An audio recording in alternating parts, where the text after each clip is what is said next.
여러분 안녕하십니까, 진성호입니다. 정말 놀라운 일이 벌어지고 있습니다. 지금 국민의힘 당원 투표, 윤석열, 홍준표, 원희룡, 유승민 누구를 찍을 것인가가 지금 점점 더 결정되고 있습니다.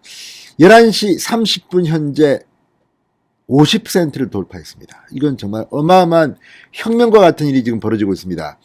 지금 현재 50%를 돌파한 투표율, 오늘 55%, 60%까지도 가능할 것으로 보입니다. 그렇게 되면 내일 모레 1 하지 못했던 사람들이 하는 LS 조사까지 합치면 70% 돌파가 기정사실화되는 게 아닌가 싶습니다. 이준석 국민의힘 대표는 이 투표를 독려하기 위해서 70% 투표율이 나오면 한 달 동안 탄수화물을 끊겠다, 곡기를 끊겠다고 말했습니다. 정말 이준석 이제 밥이나 빵은 한 달 동안 못 먹을지도 모르겠습니다. 70% 이상이 나왔다는 것은 여러 가지를 상징합니다. 물론 아직까지 70%가 나올지는 모르겠습니다만 최소한 65%는 돌파할 것이 확실시되는 게 아닌가 싶습니다.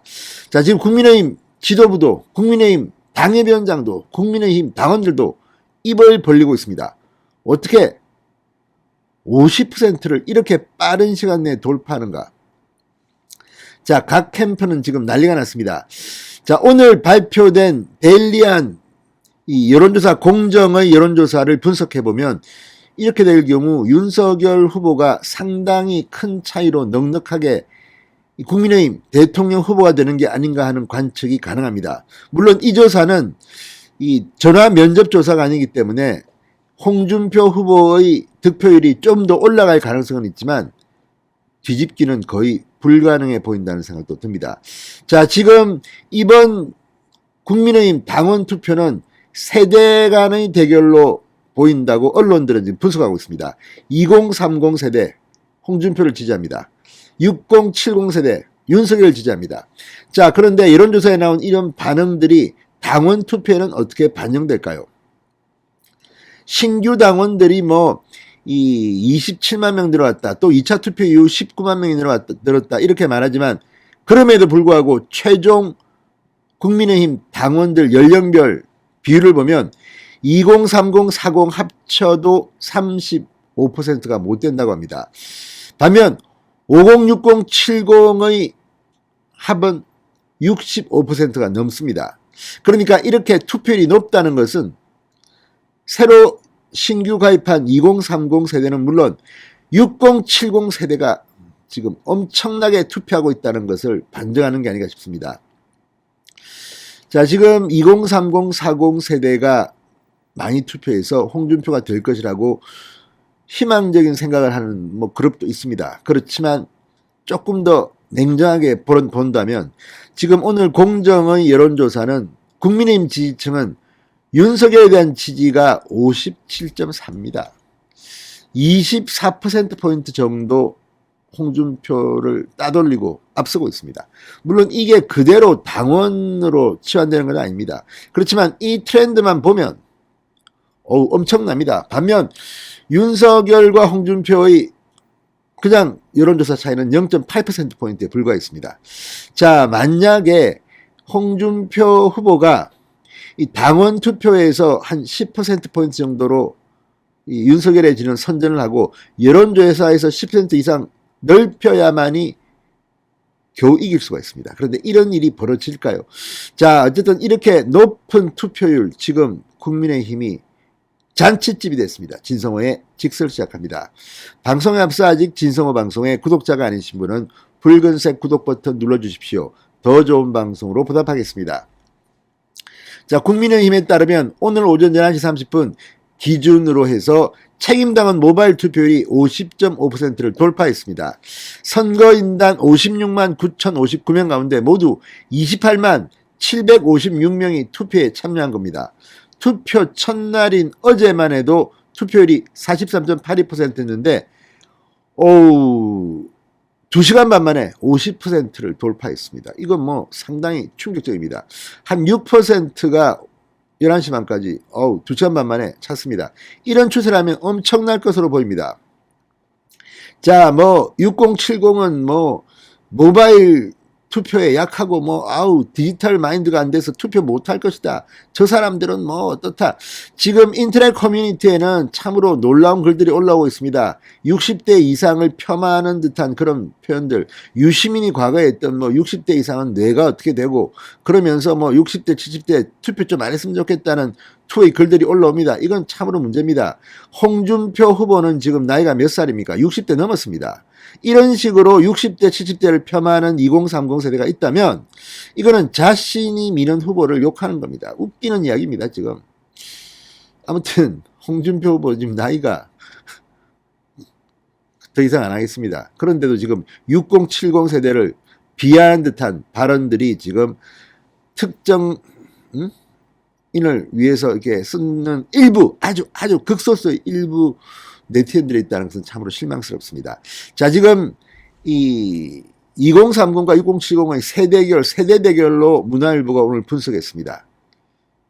그러니까 2030은 뭐 모바일 투표에 익숙해서 스마트폰 쓸 줄 알고 6070은 뭐 어떻게 돼서 스마트폰도 못 써서 투표를 못 할 것이다.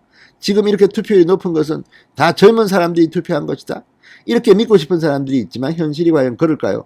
아무튼 이런 이 어르신 세대를 폄하하는 듯한 발언은 이제 좀 삼가해야 됩니다. 이게 말이 됩니까? 자, 이 지난달 6일 국민의힘 2차 예비경선 당시 이틀간 치러진 모바일 ARS 투표 총 투표율이 49.94입니다. 그런데 이건 모바일 ARS 합해도 이 정도인데 지금 3차 본경선은 하루 반나절도 안 돼서 지금 50%를 돌파했습니다. 이 정도면 70% 돌파, 이거 뭐 불가능한 일이 아닙니다. 이준석이 대표로 선출된 6.11 전당대회 당시 나흘간 모바일 ARS 투표율은 45.36%였습니다. 그러니까 이번 이 3차 대통령 후보 모바일 투표율은 정말 어마어마한 겁니다. 자, 국민의힘은 오늘 오후 5시까지 당원 모바일 투표를 실시하고 모바일 투표에 참여하지 않은 당원을 대상으로 3일부터 4일까지 내일 모레 전화투표 ARS를 진행합니다. 당원 투표 결과와 3, 4일 실시되는 일반인 여론조사 결과를 절반씩 합산해 5일 오후 3시쯤 아마 전당대회에서 발표할 것으로 보입니다. 이 결선 투표는 없습니다. 자, 지금 문화일보의 오늘 분석을 보면 역대급 흥행인데 2030 대 6070의 세대 간의 세대결 양상이라고 분석하고 있습니다. 자, 이 홍준표 의원에게 높은 지지율을 보여온 2030 당원들 그리고 윤석열에게 높은 선호도가 있는 6070 당원들 간의 전쟁이다 뭐 이런 겁니다. 그래서 투표율도 고공행진을 하고 있다는 건데, 자, 전문가들은 이런 높은 투표율에 대해서 결과를 예측하기 어려운 박빙 대결이 지지층을 강하게 결집하고 있다. 자, 어쨌든 뭐 이걸 보면 지금 35% 정도로 예상되는 2030, 40 당원들 그리고 65%로 60% 이상입니다. 50, 60, 70 당원들 간의 전쟁. 자, 그렇다면 누가 승자가 될까요? 뭐 이번 대충 나오지 않습니까? 자, 김재원 최고위원이 아까 그런 말을 했습니다. 65%가 넘는다. 뭐 대충 알 수 있겠죠. 자, 그리고 오늘 데일리안의 여론조사 공정했던 걸 보면 이 윤석열과 홍준표, 자, 이걸 보면 대충 우리가 감은 잡을 수 있습니다. 물론 뭐 이거는 절대치는 우리가 좀 변할 수 있습니다. 그러나 트렌드만 보면 확실히 윤석열이 좀 크게 일 것 같습니다. 자, 이 조사에서 윤석열은 37.0, 홍준표는 37.8, 유승민은 8.7, 원희룡은 5점입니다. 그런데 이걸 보면 0.8%포인트밖에 차이가 나지 않습니다. 여론조사, 그러니까 일반 국민 여론조사는 이렇게 나오고 0.8 더 가져갑니다. 물론 이게 누누이 말씀드리지만 LS 조사이기 때문에 면접 조사를 하게 되면 홍준표가 더 많이 나올 확률도 있습니다. 그렇지만 그래 봤자 얼마나 더 나오겠습니까? 반면 국민의힘 지지층은 좀 심할 정도입니다. 57.4%가 윤석열을 선택했고 홍준표를 선택한 사람은 33.6%에 불과했습니다. 그러니까 14%포인트 가까이 24%포인트 가까이 윤석열이 이기는 겁니다. 그러면 뭐 이거 뭐 반으로 자 세일해줘 절반 빼도 12%포인트 이기는 겁니다. 그렇다면 아마 큰 차이로 윤석열이 이기지 않을까 싶습니다. 아무튼 6070 세대가 그렇지만 투표를 해야 됩니다. 이런 조롱을 당하면 안 됩니다. 모바일 투표 그 뭐 누구 아들 불러서 하면 됩니다. 자, 어쨌든 이 높은 투표율 이준석이 질 것 같습니다. 곡기를 한 달 동안 끊어야 할지 모르겠습니다. 진성호의 직설이었습니다. 여러분 감사합니다.